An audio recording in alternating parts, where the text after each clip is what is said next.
sejahtera kepada Tuan Pensyarah dan juga kepada rakan-rakan.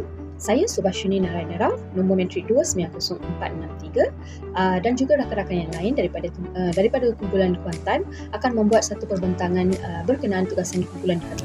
Jadi untuk tugasan kumpulan ini, kumpulan kami telah memilih masalah awam iaitu masalah penipuan digital dan juga kecurian data dalam online, iaitu satu masalah yang sangat signifikan pada masa sekarang, dan juga kami juga telah membangunkan satu dasar yang boleh menyelesaikan masalah ini.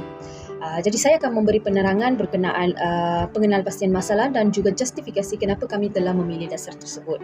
Jadi saya mulakan dengan bahagian saya, iaitu untuk penyata masalah. Dalam era globalisasi ini, keselamatan cyber menjadi sangat penting kerana penggunaan internet dan teknologi digital semakin meluas. Walaupun ia memudahkan tugasan dan urusan kita pada harian, tapi ia juga menyebabkan risiko seperti penipuan dalam talian dan juga kecurian data. Jadi bagi menangani isu ini, kerajaan Malaysia telah menubuhkan pelbagai dasar seperti dasar keselamatan cyber, Malaysian Cyber Security Strategy 2020-2024 untuk melindungi data, infrastruktur dan juga keselamatan pengguna. Tetapi cabaran utama bukan sahaja dari segi teknologi, ia juga dari segi sikap pengguna. Kekurangan kesedaran berkenaan perkara ini menyebabkan ramai menjadi mangsa jenayah cyber.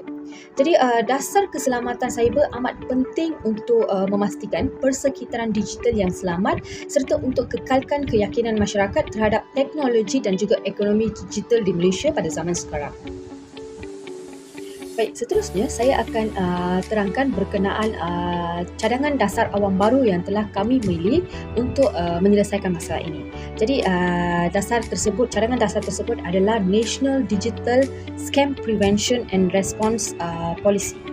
Jadi jika kita lihat, dasar ini bertujuan untuk mewujudkan satu rangka kerja nasional yang menyeluruh bagi mengurangkan penipuan digital di Malaysia serta mengurangkan kerugian kewangan dan meningkatkan semula kepercayaan masyarakat terhadap ekonomi digital. Bagi mencapai matlamat ini, beberapa objektif utama telah ditetapkan. Pertama, meningkatkan kesedaran dan kesedaran digital rakyat supaya lebih peka terhadap taktik-taktik scam dan amalan keselamatan dalam talian. Yang kedua adalah untuk mengurangkan kerugian kewangan akibat penipuan digital di Malaysia melalui langkah-langkah pencegahan, pengesahan dan juga tindak balas yang lebih pantas. Selain daripada itu, dasar ini juga menekankan kepentingan kerjasama antara agensi seperti Polis Diraja Malaysia, Bank Negara Malaysia, Suruhanjaya Komunikasi dan Multimedia Malaysia yang dikenali sebagai MCMC untuk memastikan tindakan yang lebih cepat dan berkesan. Jadi di samping itu, perlindungan khas turut diberikan kepada golongan seperti warga emas, individu yang kurang celik berkenaan digital. Tidak kurang juga, dasar ini turut memberi fokus kepada penggunaan teknologi canggih seperti AI untuk mengesan dan mencegah penipuan dengan lebih awal. Jadi itu sahaja daripada saya. Saya akan serahkan kepada rakan-rakan saya lain untuk meneruskan perbentangan. Terima kasih. Baiklah, Assalamualaikum dan salam sejahtera. Saya Fikri dan saya akan membentangkan bahagian analisis stakeholder bagi cadangan dasar kami, iaitu National Digital Scam Prevention and Response Policy atau NDSPRP. So, dalam pelaksanaan dasar ini terdapat beberapa stakeholder utama yang memainkan peranan penting. So, pertama ialah Polis Diraja Malaysia, khususnya Jabatan Siasatan Jenayah Komersial (PDRM), bertanggungjawab menyiasat kes scam digital, mengumpul bukti dan mengambil tindakan terhadap penjenayah. Kedua, Bank Negara Malaysia berperanan melindungi sistem kewangan negara. Oleh itu, scam digital selalunya melibatkan transaksi wang. Bank negara perlu memastikan institusi kewangan mempunyai sistem pengesanan penipuan yang berkesan dan mampu mengambil tindakan segera. Selain itu, MCMC juga merupakan stakeholder penting kerana agensi ini mengawal selia komunikasi digital. MCMC boleh membantu dengan menyekat nombor telefon scam, membuang kandungan penipuan dan memantau aktiviti mencurigakan dalam talian. So, seterusnya, institusi kewangan dan syarikat telekomunikasi bertindak sebagai barisan hadapan dalam usaha pencegahan. Jadi bank boleh mengesan transaksi mencurigakan, manakala syarikat telekomunikasi boleh menapis panggilan dan mesej scam. Jadi di samping itu, Kementerian Pendidikan berperanan meningkatkan literasi digital melalui pendidikan, manakala Cyber Security Malaysia menyumbang dari segi kebakaran teknikal dan keselamatan cyber. Akhir sekali, masyarakat umum dan NGO juga penting kerana mereka mampu menyebarkan kesedaran dan melindungi golongan yang lebih mudah menjadi mangsa scam. Jadi kesimpulannya, kejayaan dasar ini bergantung pada kerjasama semua pihak supaya scam digital ni dapat ditangani dengan lebih berkesan. Terima kasih. Assalamualaikum warahmatullahi wabarakatuh. Nama saya Ahmad Amirul bin Makno, nombor metrik 290, dan saya akan menerangkan bahagian pelan pelaksanaan dasar.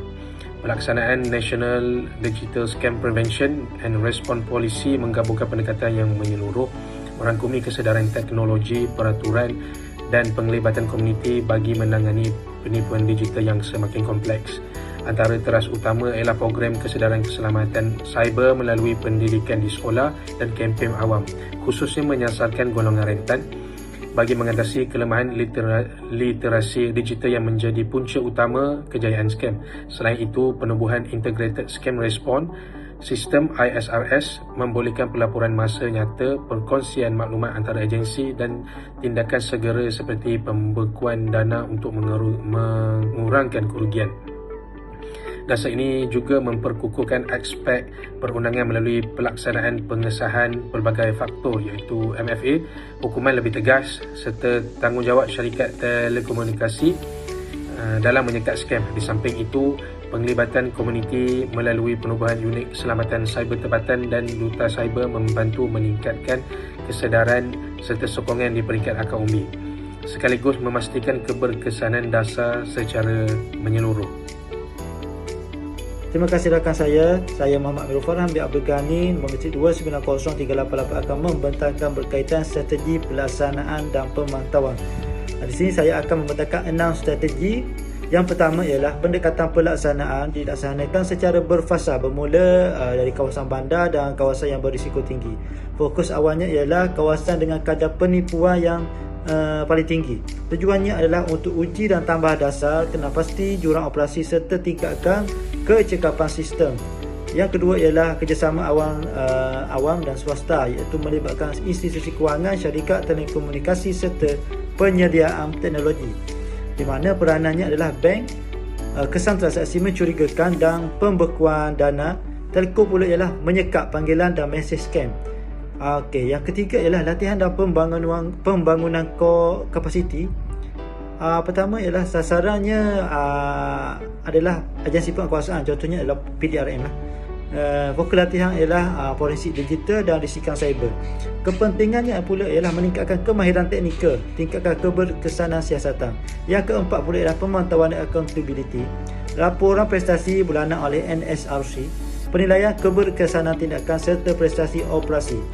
Yang kelima ialah penggunaan data dan teknologi, di mana dashboard analitik masa nyata, integrasi data, itu bank, telco dan agensi penguasaan. Kelebihannya ialah kesan awal mencurigakan, tindak balas yang lebih pantas dan terselaras.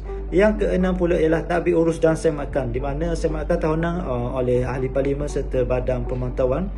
Penilaian berdasarkan KPI, penggunaan sumber, cadangan penambaikan. Okey, tujuannya ialah kekalkan accountability serta pastikan dasar relevan dan mampan. Okey, itu saja daripada saya. Sekian, terima kasih. Assalamualaikum warahmatullahi wabarakatuh. Saya Abdul Hadi akan meneruskan poin saya, iaitu cadangan dasar awam menangani scam digital di Malaysia melalui dasar keselamatan cyber pengguna nasional. Itu poin saya. Saya akan menerangkan tentang petunjuk prestasi utama atau KPI dan penilaian bagi dasar. Keberkesanan dasar ini perlu diukur secara sistematik menggunakan kaedah KPI yang jelas dan boleh diukur. Tujuannya adalah untuk menilai sama ada dasar ini mencapai objektif, memastikan accountability serta menyokong penambahbaikan secara berterusan. Selain itu, pengukuran prestasi juga penting bagi membantu membuat keputusan berdasarkan bukti. Antara KPI utama ialah pengurangan kerugian kewangan akibat penipuan digital. Ini merupakan indikator paling penting kerana ia menunjukkan impak sebenar dasar terhadap ekonomi. Jika berlaku penurunan dalam jumlah kerugian, ini bermaksud langkah pencegahan, kempen kesedaran dan sistem tidak balas adalah berkesan. Seterusnya, peningkatan tahap kesedaran keselamatan cyber dalam masyarakat. Dalam kalangan masyarakat, KPI ini boleh diukur melalui tinjauan di peringkat nasional.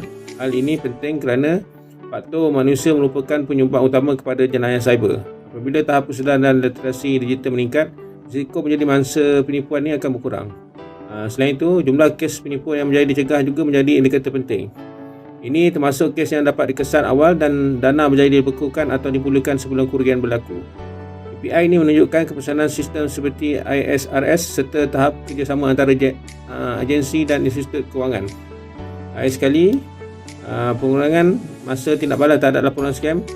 Tindak balas yang cepat sangat penting kerana ia meningkatkan peluang untuk menyelamatkan dana dan mengurangkan kerugian. KPI ini juga mencerminkan kecekapan koordinasi antara pihak seperti NSRC, bank dan agensi penguatkuasa. Sebenarnya, pendapatan KPI yang jelas membolehkan kepesanan dasar dinilai dengan lebih tepat serta membantu dalam usaha penambahbaikan secara berterusan. Sekian poin daripada saya. Sekian, terima kasih. Jadi untuk cadangan pelaksanaan dasar ini memerlukan kerjasama pelbagai agensi utama seperti PDRM, Bank Malaysia dan juga Suruhanjaya Komunikasi dan Multimedia Malaysia. Selain daripada itu, pihak NSRC juga bertindak sebagai satu pusat utama, manakala institusi kewangan dan juga pihak syarikat iaitu seperti Telco, Digi dan juga Maxis membantu dalam pembantauan transaksi dan juga membuat sekatan terhadap aktiviti mencurigakan.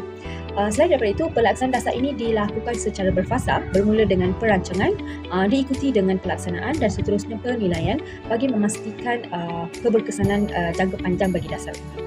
Jadi kami daripada kumpulan ini telah membuat analisis dan telah mendapati dasar ini dapat membantu menyelesaikan masalah yang telah kami menyatakan tadi, iaitu kecurian data dan juga penipuan online. Terima kasih.